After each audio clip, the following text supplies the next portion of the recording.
here's one of the questions that I've heard a few times, and we've talked about a bunch at the core department, at core in the curriculum department, and I'm super interested to talk about this one.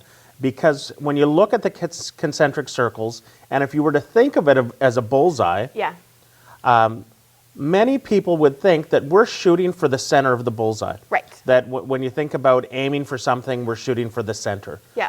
But when you look at the proficiency posters, proficient isn't the centered circle. Can you tell me more about that? Yeah. And we do often think that. We're always aiming for the center, and I think we always do want our students to aim for the center. We want to get as close to the center as possible. When I started working with my students around the image of a learning target, I brought in a little magnetic dartboard from the dollar store, and we talked about how hard do you think it's going to be to hit the center? It's going to take a lot of skill. It's going to take a lot of practice.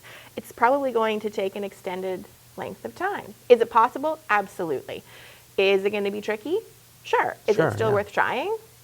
Of course. Absolutely. And so when they actually did that, they had a really concrete connection to the learning target visual, the goal that we're always aiming for the bullseye, but we know that with practice we can get better. We're moving towards approaching that bullseye center. And a lot of times you can hit that ring, that proficiency ring, and that ring's quite wide for a reason.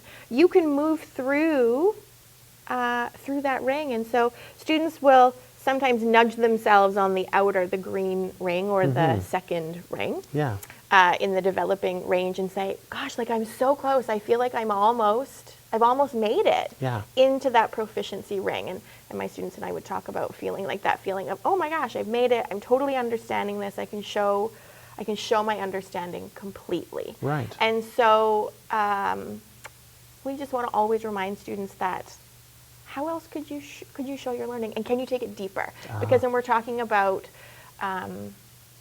extending your learning, we're looking at a more sophisticated understanding, that students are able to use their strategies in a more sophisticated way to show a really deep sense of understanding of the concepts and the content that they're exploring. Okay.